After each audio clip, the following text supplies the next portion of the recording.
السلام علیکم ناظرین، سلامتی ہو آپ پر جہاں بھی آپ ہوں۔ کیلنڈر پر آج تاریخ ہے 15 اکتوبر۔ اپنے میزبان راہی حجازی سے قومی خبریں سنیے۔ شیخ حسینہ کی بھارت کو نصیحت۔ بنگلہ دیش میں درگا پوجا کے دوران ہندو مندروں میں کی گئی توڑ پھوڑ کے سبب وہاں فسادات بھڑک گئے ہیں۔ اس درمیان بنگلہ دیش کی وزیر اعظم شیخ حسینہ نے جمعرات کو کہا کہ بھارت کو یقینی بنانا چاہیے کہ مذہب کی بنیاد پر تفرقہ نہ بڑھے، کیونکہ بھارت میں ہونے والی اس طرح کی وارداتوں کا اثر بنگلہ دیش پر پڑتا ہے اور ہندوؤں پر حملے ہوتے ہیں۔ قابل ذکر بات یہ ہے کہ بنگلہ دیش میں درگا پوجا کے دوران کچھ نامعلوم لوگوں نے ہندو مندروں میں توڑ پھوڑ کی۔ اس سے بنے حالات کے مد نظر شیخ حسینہ سرکار کو 22 اضلاع میں نیم فوجی دستوں کی تعیناتی کرنی پڑی ہے۔ وزیر اعظم شیخ حسینہ نے کہا کہ واقعے کے ذمہ داروں کے خلاف سخت کارروائی کی جائے گی۔ دوسری جانب بھارت کی وزارت خارجہ کے ترجمان ارندم باگچی نے جمعرات کو کہا کہ ہمیں بنگلہ دیش میں مذہبی تقریبات کے دوران حملوں کی اطلاعات موصول ہوئی ہیں۔ ہم بنگلہ دیش حکومت سے رابطے میں ہیں۔ انہوں نے کہا کہ بنگلہ دیش حکومت نے پولیس اور دیگر حفاظتی انتظامات کیے ہیں۔ پولیس نے چارج شیٹ میں تصوراتی کہانیاں لکھی ہیں۔ دہلی فسادات کی سازش کے ملزم JNU کے سابق طالب علم عمر خالد نے منگل کو یہاں عدالت کو بتایا کہ تفتیشی افسر نے چارج شیٹ میں فرضی کہانیاں لکھی ہیں۔ خالد عمر کی طرف سے دلیل دی گئی کہ کیا چکا جام کرنا انسداد دہشت گردی ایکٹ اور غیر قانونی سرگرمیاں روک تھام ایکٹ یعنی UAPA کے نفاذ کی بنیاد فراہم کرتا ہے۔ ایڈیشنل سیشن جج امیتابھ راوت کے سامنے فسادات سازش کے معاملے میں عمر خالد کی ضمانت عرضی پر جرح کرتے ہوئے ان کے وکیل نے معاملے میں دائر چارج شیٹ کا حوالہ دیا۔ کہا کہ پولیس اس معاملے میں تمام ملزمین کو ایک ہی لاٹھی سے ہانکنا چاہتی ہے اور اس میں تڑکا لگا رہی ہے۔ منگل کو سماعت کے دوران عمر خالد کی جانب سے پیش سینئر وکیل نے عدالت سے کہا کہ میں معزز جج صاحب کو دکھاؤں گا کہ کیسے UAPA نہیں بنتا ہے۔ انہوں نے چارج شیٹ میں ملزمین کے خلاف لگائے گئے 3 الزامات کا ذکر کرتے ہوئے زور دے کر کہا کہ وہ پولیس کی تصوراتی کہانی تھی اور ان میں کوئی یکسانیت نہیں تھی۔ JNU کے طالب علم نجیب احمد کی گمشدگی کو 5 سال مکمل۔ 14 اکتوبر 2016 کی رات کیمپس کے ہاسٹل میں نجیب اور کچھ طلباء کے درمیان مار پیٹ ہوئی تھی۔ 15 اکتوبر کو ماہی مانڈوی ہاسپٹل سے نجیب لاپتہ ہو گیا۔ 17 اکتوبر کو یونیورسٹی انتظامیہ نے اہل خانہ کے ہمراہ اس کی گمشدگی کی شکایت درج کروائی۔ اس کے بعد دہلی پولیس کی تحقیقات چلتی رہی۔ اہل خانہ کے مطالبے پر عدالت نے CBI کو تفتیش سونپی، لیکن آج تک کسی بھی تحقیقاتی ایجنسیوں کے پاس سے نجیب سے منسلک کوئی جانکاری نہیں ہے۔ نجیب کی گمشدگی کے خلاف طلبہ تنظیم نے آج یوم مخالفت منایا۔ سوشل میڈیا سمیت جگہ جگہ احتجاج کیا جا رہا ہے اور کہاں ہے نجیب ہیشٹیگ کے ذریعے ٹویٹر پر نجیب کی والدہ کو انصاف دلانے کا مطالبہ کیا جا رہا ہے۔ کانگریس کے رکن عمران پرتاپ گڑھی نے ٹویٹ کیا کہ سنا تھا کہ بے حد سنہری ہے دہلی، سمندر سے خاموش گہری ہے دہلی، مگر ایک ماں کی صدا سن نہ پائے تو لگتا ہے گونگی بہری ہے دہلی۔ عام آدمی کے رکن اسمبلی امانت اللہ خان نے ٹویٹ کیا کہ آج JNU کے طالب علم نجیب کو غائب ہوئے 5 سال مکمل ہو گئے، لیکن آج تک نہ اس معاملے کی درست تفتیش ہوئی ہے اور نہ ہی کوئی حل نکلتا ہوا نظر آ رہا ہے۔ مجبور ماں انصاف کے لیے بھٹک رہی ہے، لیکن BJP کے اشاروں پر کام کرنے والی دہلی پولیس آخر کیوں نہیں بتا رہی کہ نجیب کہاں ہے؟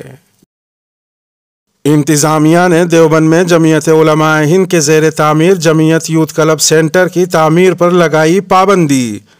مقامی انتظامیہ نے دیوبند علاقے کے کیندوکی گاؤں میں جمعیت علماء ہند کی جانب سے جمعیت یوتھ کلب سینٹر کی تعمیر پر DM سہارنپور کے حکم پر روک لگا دی ہے اور اس سینٹر کے حوالے سے ضروری دستاویزات پیش کرنے کو کہا ہے۔ جمعرات کو دیوبند SDM راکیش کمار نے جمعیت سے کہا کہ وہ DM کے حکم پر سینٹر کے تعمیراتی کام کو روکتے ہوئے ضروری دستاویزات پیش کرے۔ SDM راکیش کمار نے بتایا کہ DM کے حکم کے بعد 2 دن پہلے انہوں نے کیندوکی گاؤں میں مذکورہ جگہ کا معائنہ کیا تھا۔ اس وقت موقع پر 2 کمروں کی تعمیر کی گئی ہے۔ جمعیت کے عہدیداروں سے کہا گیا ہے کہ وہ سینٹر اور وہاں دی جانے والی تربیت کے حوالے سے ضروری دستاویزات فراہم کریں۔ ادھر دوسری طرف جمعیت کے ضلع جنرل سیکریٹری ذہین احمد نے بتایا کہ مذکورہ سینٹر بھارت اسکاؤٹ گائیڈ کے ساتھ معاہدے کے بعد تعمیر کیا جا رہا ہے اور تمام ضروری دستاویزات انتظامیہ کو پیش کی جائیں گی۔ مذہب کے ٹھیکیدار بننے والی ہندو تنظیموں پر پابندی عائد کی جائے۔ متحدہ مجلس عمل سہارنپور کے عہدیداران اور کارکنان نے آج وزیر اعلیٰ اتر پردیش کو مکتوب بھیج کر ماحول خراب کرنے اور دھرم کے ٹھیکیدار بن کر مذہبی نفرت پھیلا کر ملک کی ایکتا اور بھائی چارے کو نقصان پہنچانے والی ہندو تنظیموں کو بین کرنے کا مطالبہ کیا ہے۔ متحدہ مجلس عمل سہارنپور کے ذریعے آج سٹی مجسٹریٹ سہارنپور کے توسط سے وزیر اعلیٰ یوگی کو میمورنڈم بھیج کر حال ہی میں بجرنگ دل کے لوگوں کے ذریعے نوراتری کا بہانہ بنا کر سہارنپور کی گوشت کی دکانوں اور ہوٹلوں میں ہنگامہ آرائی پر سخت غم و غصے کا اظہار کرتے ہوئے اس کی مذمت کی۔ میمورنڈم میں شہر اور ضلع میں امن اور شانتی کے قیام پر زور دیتے ہوئے کہا کہ ہم چاہتے ہیں کہ کسی بھی صورت میں علاقے کا ماحول خراب نہ ہو اور یہاں کا مثالی بھائی چارہ ہمیشہ قائم رہے، لیکن کچھ ہندو تنظیمیں مذہب کی ٹھیکیدار بن کر عوام میں خوف اور دبدبہ بٹھانے کے لیے غیر قانونی کام کر کے لوگوں کو ہراساں کرنے کی کوشش کر رہی ہیں۔ متحدہ مجلس عمل اس قسم کی حرکت کرنے والی سبھی تنظیموں پر حکومت سے پابندی عائد کرنے کی مانگ کرتی ہے۔ مسلم علماء کے بعد تبدیلی مذہب کے جرم میں اب پادری گرفتار۔ اتر پردیش کے متعدد اضلاع میں پولیس نے مذہب تبدیل کروانے کے جرم میں عیسائی مذہب کے بڑے لوگوں کو گرفتار کیا ہے۔ گرفتار لوگوں میں کئی پادری بھی شامل ہیں۔ یہ گرفتاریاں گزشتہ کئی دنوں کے دوران اعظم گڑھ، مئو اور مہوبہ اضلاع میں کی گئی ہیں۔ واضح رہے کہ عیسائی مذہب کے ذمہ داران پر الزام ہے کہ انہوں نے لوگوں کو ڈرا دھمکا کر یا لالچ دے کر انہیں عیسائی بنایا ہے۔ ان گرفتاریوں سے ٹھیک پہلے اتراکھنڈ میں ایک چرچ میں ہندو تنظیموں کے ذریعے زبردست مار پیٹ کا معاملہ بھی سامنے آیا تھا۔ اتر پردیش اور اتراکھنڈ دونوں صوبوں میں اسمبلی انتخابات قریب ہے اور ان گرفتاریوں کو انتخابات کی روشنی سے بھی دیکھا جا رہا ہے۔ تازہ معاملہ ضلع مئو کا ہے، جہاں پر مئو پولیس کو ہندو جاگرن منچ کے کارکنوں نے اطلاع دی کہ مقامی شہادت پورہ محلے میں بجیندر کمار کے گھر عیسائی مشنری کے ذریعے عبادت کی مجلس کے نام پر غیر قانونی طور پر مذہب تبدیل کرایا جا رہا ہے۔ پولیس نے موقع پر پہنچ کر پادری ابراہیم شکیل احمد سمیت 8 لوگوں کو گرفتار کیا۔ بتایا گیا ہے کہ ہندو جاگرن منچ کے کارکنوں کی تحریر پر پولیس نے پادری سمیت 8 لوگوں کے خلاف مختلف دفعات میں مقدمہ درج کیا ہے۔ روس کی دعوت پر ماسکو میں طالبان کے ساتھ اسٹیج شیئر کرے گا بھارت۔ انڈیا کی وزارت خارجہ نے جمعرات کو کہا کہ ہندوستان آئندہ ہفتے طالبان سے متعلق ایک اہم میٹنگ میں حصہ لے گا۔ اس میٹنگ کا انعقاد روس کے ذریعے کیا جا رہا ہے۔ روس نے جمعرات کو کہا کہ وہ 20 اکتوبر کو افغانستان پر ہونے والی ماسکو فارمیٹ میٹنگ میں طالبان کے نمائندوں کو مدعو کرے گا۔ ماسکو کانفرنس میں چین، پاکستان اور ایران بھی شامل ہیں۔ طالبان کے اقتدار میں آنے کے بعد سے یہ افغانستان پر ماسکو فارمیٹ کا پہلا ایڈیشن ہوگا۔ انڈین وزارت خارجہ کے ترجمان نے کہا کہ ہمیں 20 اکتوبر کو افغانستان پر ماسکو فارمیٹ میٹنگ کی دعوت ملی ہے اور ہم اس میں حصہ لیں گے۔ سنگھو بارڈر پر اسٹیج کے قریب ہاتھ کٹی لاش ملی، مظاہرین میں بے چینی۔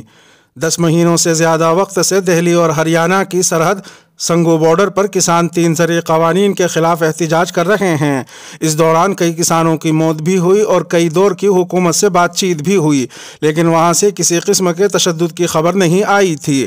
اب خبر آئی ہے کہ کسانوں کے مظاہرے کے اسٹیج کے قریب بیریکیڈ پر ایک نوجوان کی ہاتھ کٹی لاش لٹکتی ملی ہے۔ یہ بھی کہا جا رہا ہے کہ نوجوان کی لاش کو 100 میٹر تک گھسیٹا گیا۔ اس لاش کو دیکھ کر مظاہرہ گاہ میں ہڑکمب مچ گیا اور بڑی تعداد میں بھیڑ جمع ہو گئی۔ خبروں کے مطابق لوگوں میں طرح طرح کی باتیں شروع ہو گئی۔ ادھر پولیس کو موقع واردات پر پہنچنے میں بہت دشواری ہوئی ہے۔